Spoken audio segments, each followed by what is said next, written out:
Assalamualaikum warahmatullahi wabarakatuh. Kami dari kelompok 1 akan mempresentasikan hasil kerja dari kelompok kami.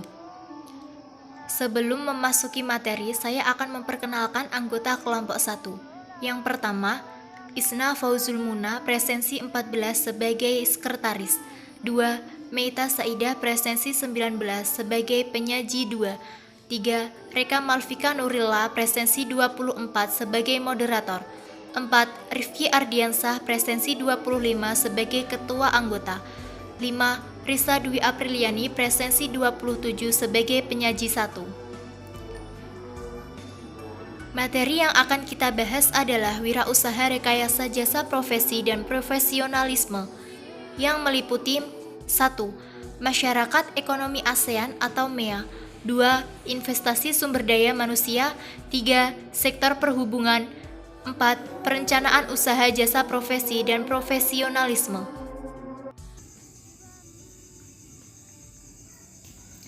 1. Masyarakat Ekonomi ASEAN atau MEA.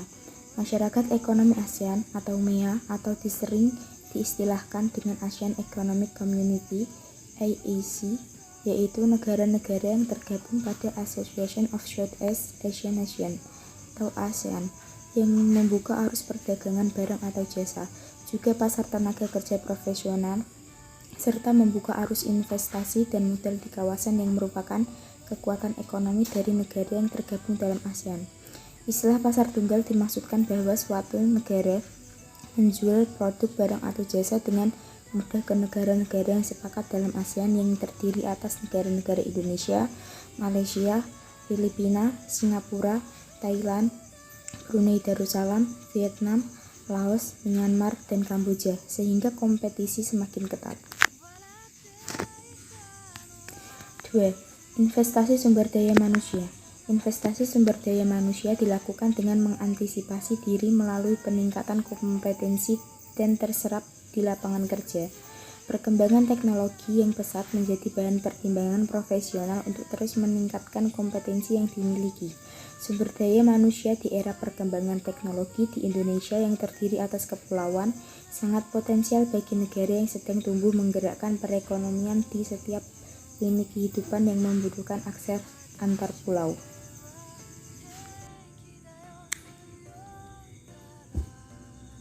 Gambar 2.1 Jasa layanan kargo dan perawatan jet engine pesawat. Sektor perhubungan. Sektor perhubungan terdiri atas perhubungan darat, air, dan udara sebagai sarana akses antar pulau untuk menggerakkan dan membangun pasar, baik untuk produk, barang maupun jasa. Gambar 2.1 sebagai salah satu contoh usaha di sektor perhubungan udara yang banyak membutuhkan tenaga terampil di bidang jasa perawatan, perbaikan pesawat, jasa layanan kargo, dan logistik. Pusat desain pesawat, desain center, dan maintenance center sebagai wadah untuk tenaga profesional dalam berkarya dan tidak menutup kemungkinan bagi generasi muda untuk terus belajar, meningkatkan kompetensi dan berpengalaman di dalamnya. Berprofesi di bidang maintenance, mendesain pesawat dengan keragaman tipe dan bodi pesawat. Kreativitas dan inovasi sangat dibutuhkan oleh setiap pribadi dalam mempersiapkan diri sebagai profesional dengan terus belajar, meningkatkan kompetensi dan memperdayakan diri. Peningkatan kompetensi dalam menjalankan usaha produk jasa dan barang secara efisien, memiliki daya saing dan nilai tambah serta produktivitas dari beragam sektor perlu mendapat perhatian.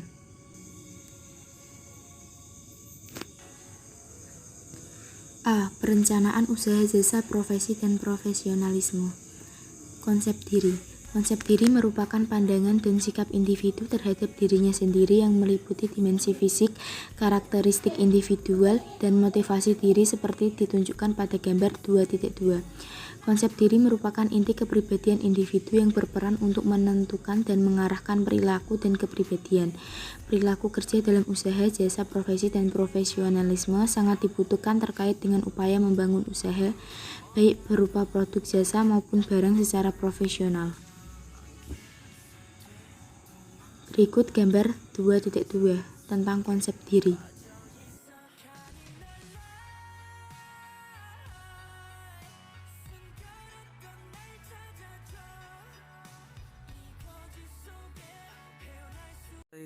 Karakteristik individu menurut John Donahue dan Kentel yaitu 1. Openness to experience. Kepribadian yang terbuka terhadap pengalaman baru berupa ide, imajinasi yang aktif, kecerdikan dan kemampuan berpikir mendalam. Suka melakukan refleksi diri, memiliki rasa penasaran yang tinggi, artistik dan inovatif.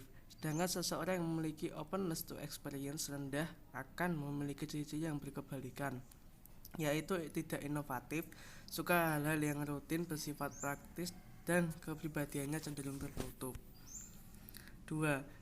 Conscientiousness berupa kepribadian yang berkaitan dengan keterbukaan mata dan telinga. Individu dengan conscientiousness tinggi suka bekerja keras, bekerja dengan cermat dan terperinci, serta cenderung lebih rajin. Sebaliknya, orang yang berkepribadian conscientious rendah memiliki ciri-ciri orang yang ceroboh, malas, tidak memiliki keteraturan, dan tidak dapat diandalkan. Extraversion merupakan kepribadian yang terbuka kepada orang lain. Individu yang memiliki kepribadian extraversion tinggi adalah seseorang yang aktif dalam berbicara, penuh energi, selalu antusias, memiliki kepribadian yang tegas dan pasti, ramah, serta senang bergaul. 4. Agreeableness artinya kepribadian yang terbuka terhadap kesepakatan, yang bersifat suka bekerja sama, bisa dipercaya, penuh perhatian dan sangat baik kepada orang lain, suka menolong, tidak egois, pemaaf, tidak suka mengalami perselisihan dengan orang lain. 5. Neokritis artinya adalah kepribadian yang terbuka terhadap tekanan sehingga individunya sering merasa mudah murung, sedih, dan mudah gelisah, penuh kekhawatiran. Orang yang memiliki kepribadian ini disebutkan memiliki emosi yang tidak stabil. Orang yang memiliki emosi stabil akan dapat mengatasi stres dengan baik, tidak gampang merasa kecewa, selalu tenang dalam situasi yang genting, dan tidak mudah terkesan. Profesi adalah kata serapan dalam bahasa Inggris proses yang bermakna janji untuk memenuhi kewajiban melakukan suatu tugas khusus secara tetap atau permanen.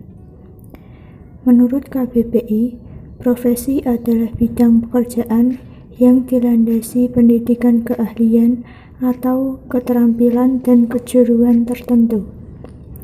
Profesional adalah orang yang berprofesi mempraktikkan keahlian tertentu sebagai kegiatan pokok untuk dapat memperoleh nafkah hidup.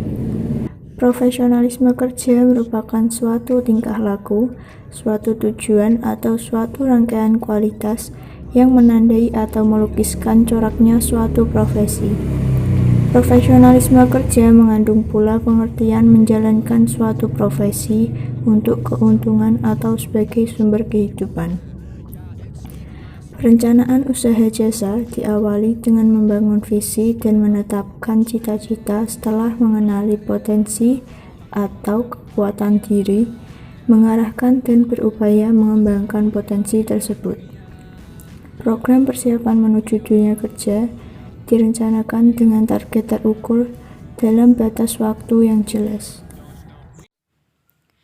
Persiapan masa depan setelah lulus sekolah menengah dan memasuki dunia kerja dapat ditempuh melalui beberapa pilihan, seperti ditunjukkan pada gambar 2.3 yang meliputi 1. Pilihan bekerja setelah lulus sekolah menengah, 2.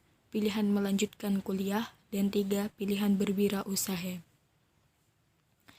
Pilihan bekerja setelah lulus diupayakan melalui beberapa langkah, di antaranya dengan mendaftarkan diri di bursa kerja dan melihat informasi lowongan pekerjaan dengan segala persyaratan yang ada.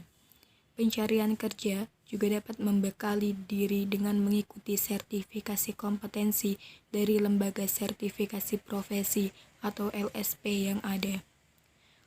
Kompetensi dipertajam dengan mengikuti pelatihan di Balai Latihan Kerja atau BLK dengan berbagai program yang sesuai dan mengikuti uji kompetensi untuk mendapatkan sertifikat kompetensi seperti ditunjukkan pada gambar 2.4 berikut.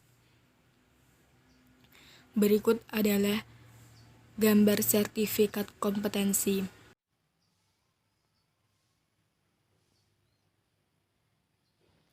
Sekarang kita masuk pada soal-soal.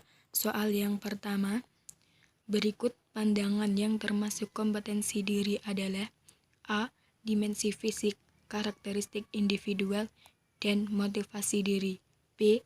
Motivasi diri, dimensi fisik, dan daya inovasi. C. Manajemen yang tepat, profesional, dan dimensi fisik. D. Motivasi kerja, berpikir kritis dan profesional. E. Berpikir kritis dan karakteristik individual. Soal nomor 2. Perilaku atau karakter yang ada pada diri seorang karyawan, baik positif maupun negatif, adalah pengertian dari A. Motivasi diri, B. Dimensi fisik, C. Motivasi kerja, D. Berpikir kritis, dan E. Karakteristik individual. Soal nomor 3. Perhatikan urutan berikut ini. 1. Berwirausaha. 2. Pengangguran. 3. Kuliah. 4. Kerja. Pilihan persiapan masa depan setelah lulus sekolah menengah di atas yang benar kecuali A. 1, 3, dan 4, B. 1 dan 3, C. 2 dan 3, D. 3 dan 4, E. 1 dan 4.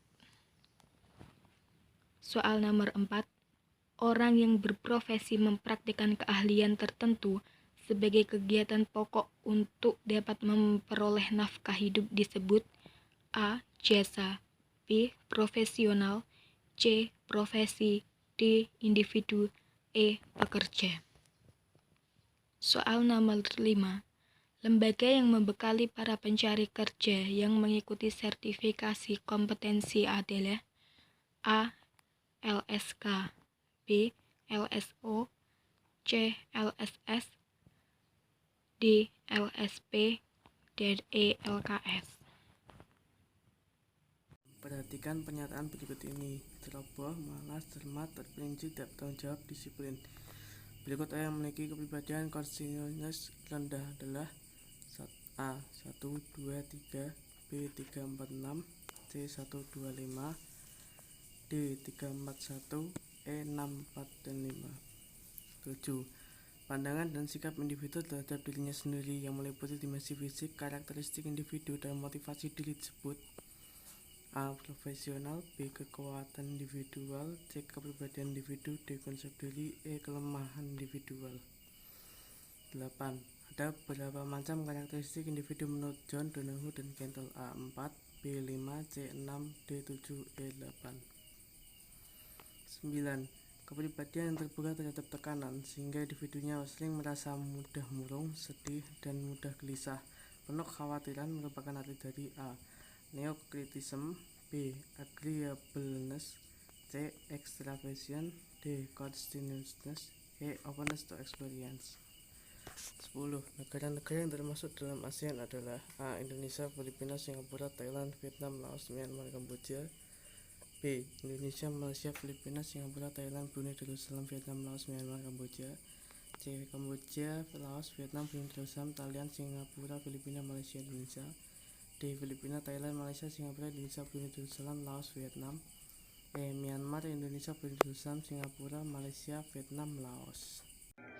Sekian dari kelompok kami, mohon maaf apabila ada salah kata maupun tutur kata baik disengaja maupun tidak disengaja. Terima kasih. Wassalamualaikum warahmatullahi wabarakatuh. お前らありがとうな。